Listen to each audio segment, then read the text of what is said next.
Hello, everyone, and welcome to the Property Podcast. This week, Rob and I are playing Monopoly. So will we be talking by the end of the episode? Let's find out.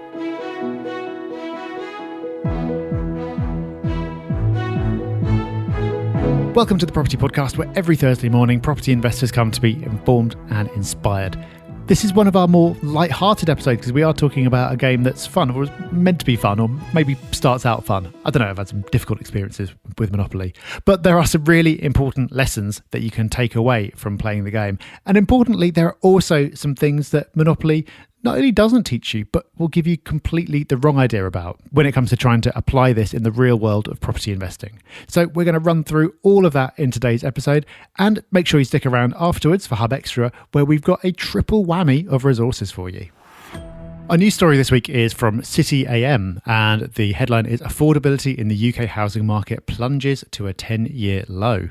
And this is based on research from the Halifax that shows that the average home in the UK now costs 8.1 times average earnings, which it says is the highest figure on record since they started tracking it 10 years ago. And affordability is always an interesting topic, and that obviously is a headline-grabbing number, and it is on one level absolutely true, because wages haven't really increased recently, and property prices very clearly, as we've reported on many times in recent months, certainly have. So when you divide one by the other, then yes, property has become less affordable. However, there's another news story that caught my eye this week, which is from Which, and it says 5-year mortgage rates drop below 1%, and there are now multiple lenders offering fixed rate loans as low as 0.83%, which is crazy low. Now, of course, that is only for lower loan to values. It's not going to apply to everyone, but this is a trend. It's not just one niche product. There are a lot of lenders bringing rates down as they compete with each other for business in this booming market. And that means that affordability in terms of what you're paying for your mortgage as a proportion of your earnings is improving. So we are in a strange situation right now, brought about by low interest rates and money printing and things that we've talked about on the show in the past, where it's extremely difficult to actually save up a deposit to buy a property in the first place as a homeowner. But then if you overcome that hurdle, affordability is actually pretty good.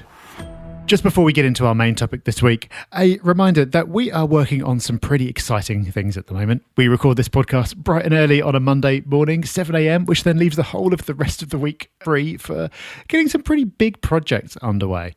Now, we're not going to go on and on about those every week on the podcast because maybe you don't care, but maybe you do, and maybe you'd like to know first before anyone else what it is that we're up to. And there'll be some benefits to finding out first, let me just say that. If that is the case, then we've got a really easy way for you to get first in line to find out what we're up to. All you've got to do is text the word FIRST to 88802. So send the word FIRST to 88802, and you'll then get a little surprise message back, and you'll go on to be the first in the know about everything that we've got coming up. And there are multiple surprises before the end of this year. So 88802 is the number. Your mobile network might send you some kind of warning about premium messages because it's a short code, but actually it's not going to cost you anything other than one standard text, and then you'll be first in the know. So we're deep into the summer, deep into the school holidays, and it's not been a great one in terms of weather. So if you've got kids around, you're probably scrambling for things to do around the house, and maybe you're pulling out the board games. I'm certainly not, because I'm a terrible loser and my wife refuses to play board games with me anymore. But if you're a better sport than I am, then you might have found yourself turning to Monopoly, especially if you're a property fan. And inspired by an Australian property podcast called Property Couch talking about this, we've realised that as well as being good family fun, we've realised that there are actually some important lessons that Monopoly can teach not just your kids, but you as well, without even realising it. So in this episode, we're going to break those lessons down. So our first lesson is patience. At the beginning of the game, it's very tempting to buy whatever you land on. You're like, quick, let's hoover up property. But as you go on with Monopoly, you may find that you've got real hodgepodge of properties and you've got no real strategy. So rushing in property in the real world is never a good idea. Having a strategy and being very deliberate about what you're trying to do is useful. Now, like in Monopoly and in the real world, sometimes you have to adapt your strategy as events happen. You know, you may find out in Monopoly you land on different types of property. Therefore, that actually, you know what, you're going to adapt. And in the real world, you may find that you hit your income number, and rather than just keep buying properties with high yields, you then are going to start looking for assets that will generate capital growth and create some real wealth that way. So being deliberate, being patient, and being willing to adapt your strategy is really important. But that doesn't mean that the most expensive properties are necessarily the best either. So everyone tends to have their eyes on the blue ones. So in the original London version, that's Mayfair and Park Lane.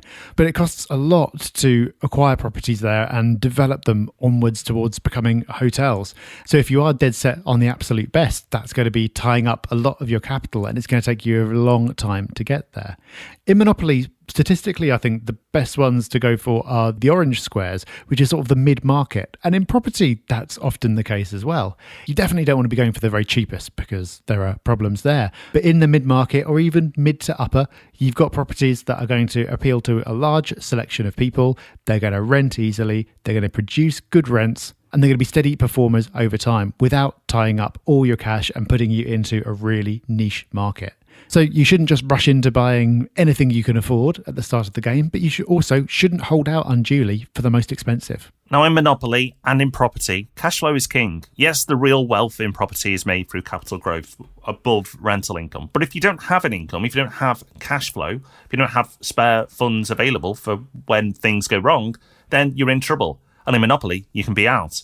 And you can be out in property as well. If you haven't managed your cash flow well, then you can get yourself into a lot of hot water. It's such an obvious thing in property, cash flow is important, but it is in life as well. So many people neglect that and don't give it enough attention. In a market that's doing well, like we're in right now, it's easy to forget about cash flow, but you should always be monitoring it and making sure that your cash flow is healthy and build up a contingency fund when you can. Now in Monopoly, if you've got properties in different parts of the board, that can be really useful. And it's just the same in real life. Diversification is healthy. For example, if you live in the southeast, then investing outside your local area may well give you better results than sticking to the areas where you live. And it's funny, when we used to talk about this on the podcasts, people used to really not get it and be very reluctant if they're from the southeast to invest out of their area. But now I think it's almost become accepted that that's what you do. And by doing that, you're exposing yourself to different markets. And so you don't have to be an absolute genius and hit on the single best place there is to invest, because you can spread your bets a little bit and you're definitely going to have some winners in there. Diversification also counts in terms of the type of property. If you've got all student properties, for example, or all holiday lets, then you can end up having challenges if the market turns, especially if those properties are all in the same place. For example, if you've got a load of student HMOs all on adjacent streets in a town where the university suddenly puts up a load of its own accommodation, and so demand for private accommodation goes down, then you've got problems. And if you diversified a bit more, you'd be in a stronger position. So in Monopoly, just as in real life, diversification is a smart bet. Now, something Monopoly sort of teaches you is that in property you will see capital growth. Now, you may be thinking, well, wait a minute, how does that work? But as you buy your properties in Monopoly, if somebody wants that off you because they need to complete a street, you will probably sell it to them for a lot more than you bought it for. That's your capital growth. And in property, if you hold your assets for a long time, of course, you experience capital growth. Now, we talked about how cash flow is king, and it absolutely is. You should ignore cash flow. But we've also said, and it is absolutely true, but the real wealth in property is made through capital growth, which is slightly different to Monopoly. The wealth in Monopoly is made by dominating and taking over as much as you can. But it still applies. There still is a version of capital growth in Monopoly. But in the real world, it's a lot more important. And the final lesson that you can take from Monopoly is the importance of passive income. And we'll get to this in Hub Extra, but the original point of Monopoly was to show how evil profiteering landlords are. But being on the other side of that and having income coming in on each go around the board without you having to do anything is a great feeling. It feels good even in the game, and it feels even better in real life. And that is a great lesson to pick up when you're young. So if you are playing Monopoly with kids, it's a good opportunity to talk about that and start to build an awareness of the power of passive income. Now, Monopoly does teach us some good lessons when it comes to property investment, but there are some things that it doesn't teach you. So we've got 4 lessons that are really missing from Monopoly. And the first of which, and I think is possibly the most important, is that you're not trying to win by dominating everyone else. In the real world, it's not you versus the world. It's you, in a way, versus yourself. How far can you take you? You don't need to tear other people down to win. Now, there is some belief in society that wealthy people are trying to screw other people over to become wealthier. And you know what? I'm sure that it takes place. But on the whole, most people are not trying to bring other people down. They're not trying to tear other people down so they can move forward. most people in the world, as I said, are against themselves. And I don't mean that in a negative way. I mean that the only person holding you back is you. You can give yourself excuses why you might not move forward and whatever else. And, sometimes you're going to have challenges. But overall, it's you overcoming your challenges to get to a place that you believe is successful. And Monopoly really doesn't teach you that. In fact, it teaches you the opposite, that you need to destroy everyone else to win. And in life, you absolutely do not need to do that. There's another really important lesson that doesn't come through in Monopoly at all, which is that not everyone in real life starts from the same place. So at the start of a game of Monopoly, everyone is given the same amount of cash and they start on the same square and away they go. And of course, luck comes into it during the game, but everyone starts out in exactly the same position. In real life, that is far from being the case. Everybody starts in a completely different situation in all kinds of ways. And of course, that's not fair. Like, you wouldn't design a board game where that is the case, because you'd have a lot of players complaining and it wouldn't be fun. But that's what real life is like. Now, this is kind of linking back to a point that you just made, Rob, which is that it's just you against yourself. You can, to mix metaphors, only play the hand that you're dealt. But it is important to have an awareness of that. Certainly not use it as an excuse in your situation, but have empathy for others and realise the advantages that you did start out with. Next on our list is that buying the property next door isn't necessarily the best thing. And in Monopoly, if you buy one property, then if you haven't got your street yet, you want to buy the ones next to it, because then you can dominate that street and build hotels.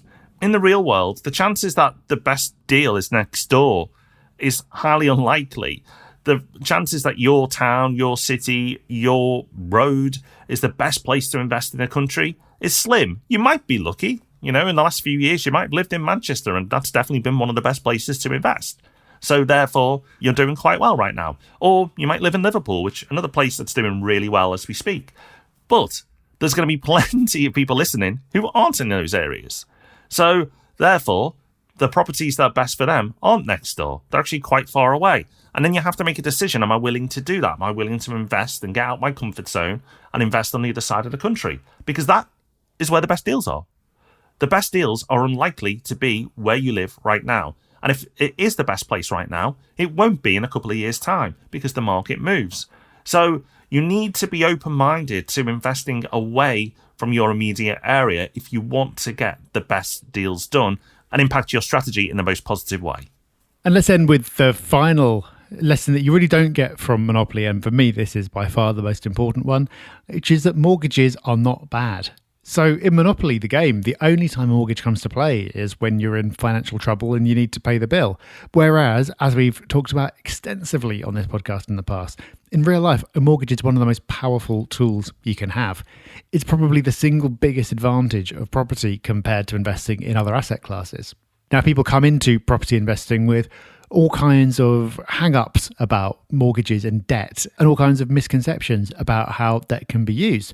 But overcoming those and appreciating how to use mortgages sensibly, how to not take silly risks, but how to harness the advantages they can give you is such an important skill. And if you are newer to property and you're hearing some of this for the first time, then a really good place to start is on our YouTube channel. We've got a video, which we'll link to in the show notes, called Buy-to-Let Mortgages Explained. Go and watch that. It might change your mind on a few things. But in Monopoly, mortgages, not really a factor. In real life property investment, probably the most important factor there is.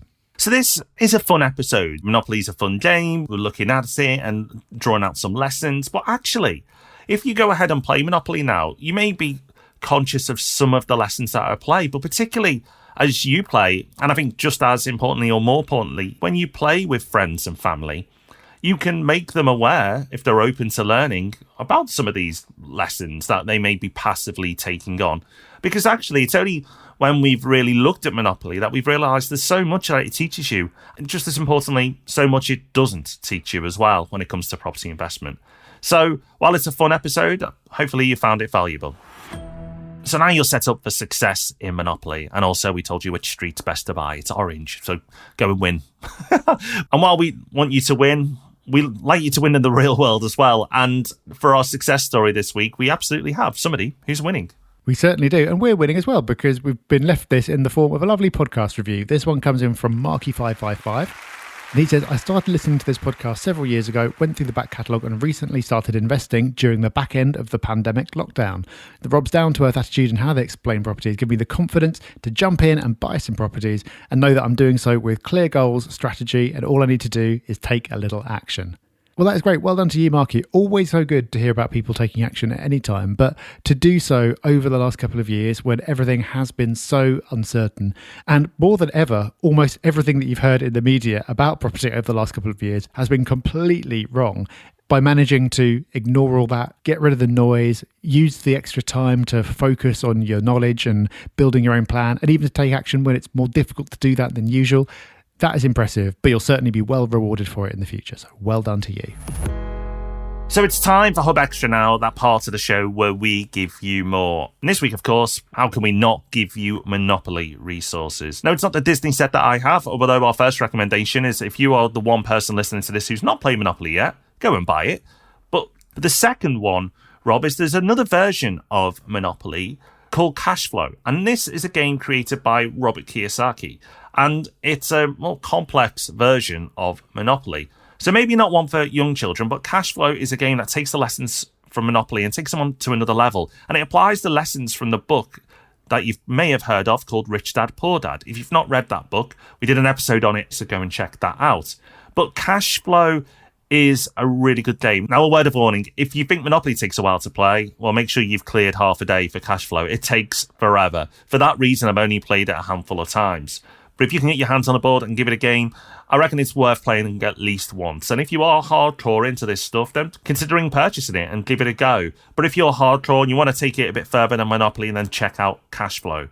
But Rob, we're tripling up this week because we've got the original Monopoly, we've got the advanced version called Cashflow, and we've got a great podcast for people to listen to as well. Yeah, we have. I've never actually played Cashflow, and like I said, I'm a bad loser, and so I'm not going to, and I would challenge you to a game, but I've got a feeling you'll be a nightmare to play against, so I'm not going to do that at all. I'm instead going to listen to an episode of Business Wars called Monopoly Winner Takes All. Business Wars is a podcast, we've talked about it on the show before. Normally they do short series about key battles, like Netflix v Blockbuster was one that I listened to that was really, really good. This particular one is just a single episode, and it's about the origins of Monopoly as a board game. I touched on it earlier, but if you don't know the story about how Monopoly came to be, it is a really great story, and Business Wars normally tells this kind of story really well.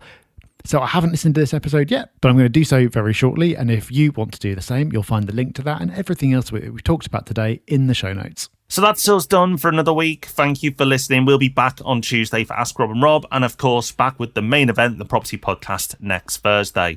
Rob and I are off now, not to play Monopoly, so we both turn up next week. If you decide to pick up a board, have a go, pass those lessons on, and enjoy yourself. Take care, have fun, bye-bye. Bye-bye.